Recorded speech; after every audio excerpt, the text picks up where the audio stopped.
Les marionnettes, ça commence toujours par un travail de dessin. Il faut faire un travail de recherche en collaboration avec l'équipe, savoir de quoi on parle. Le mieux, c'est toujours de le dessiner. Alors ici, j'ai plusieurs dessins de différents spectacles. L'univers visuel va changer d'un spectacle à l'autre. Toutes les marionnettes sont dessinées face profil. Ça me sert ensuite de plan de découpage. C'est ce qu'on voit ici. Par exemple, là, j'ai une marthe et une marionnette de rat qui sont faites d'abord sous forme de dessin, puis je fais un papier calque. Et c'est sur le papier calque que je vais définir comment la marionnette va bouger, en combien de parties. Donc là, on arrive à mon établi, que j'utilise essentiellement pour travailler le bois. Par exemple, ici, j'ai une tête de marionnette en bois. Tout ce qui est de marionnette de petite dimension, je privilégie le bois parce que c'est vraiment le matériau qui donne le meilleur résultat. C'est très agréable à travailler. Et finalement, quand on a l'habitude, ça va assez rapidement. Je vais pouvoir la travailler à la fois au maillet,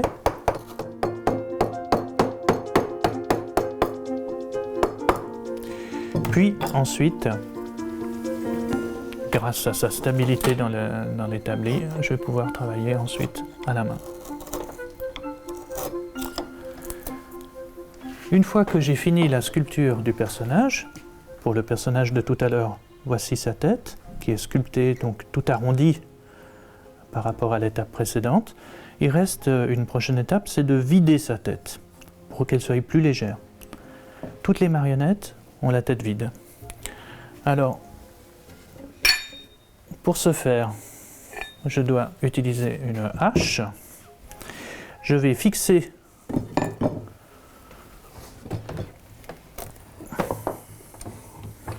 la tête solidement dans l'établi. Une fois qu'elle est finie, que sa sculpture est finie, qu'on est content du résultat, alors après, d'un grand coup de maillet, sur la hache,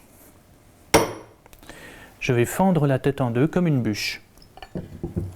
Une fois que la tête s'est ouverte, alors, comme pour ce personnage, je vais pouvoir vider l'intérieur comme une coquille de noix, afin qu'elle soit vraiment légère.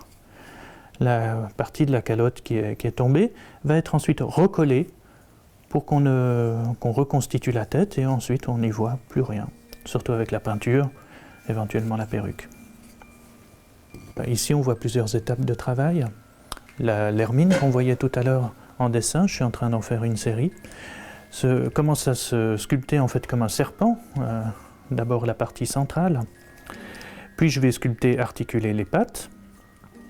Et ensuite, une fois que ça va bien fonctionner, que les pattes sont articulées, que j'obtiens les bons mouvements, alors après je vais tronçonner le personnage, on voit l'étape ici, couper en petits morceaux. Et puis ensuite vient l'assemblage, et on retrouve ici le personnage assemblé, avec une ficelle pour lui faire la colonne vertébrale, une sangle pour rigidifier un petit peu les mouvements. Après, elle sera habillée, donc ici on voit un petit rat qui est déjà habillé avec son manteau. C'est vraiment une sorte de tissu velours que j'utilise pour celui-là.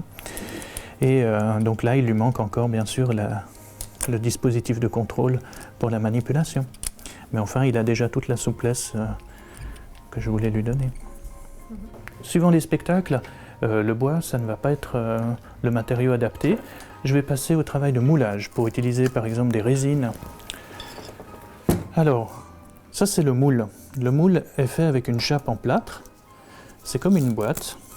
Quand on l'ouvre, ça c'est de la chambre à air de vélo. Et quand on ouvre la boîte, une fois que le moule est fait, on trouve à l'intérieur l'empreinte du personnage. Ici on a l'empreinte de ce personnage. Donc c'est vraiment un travail qui se fait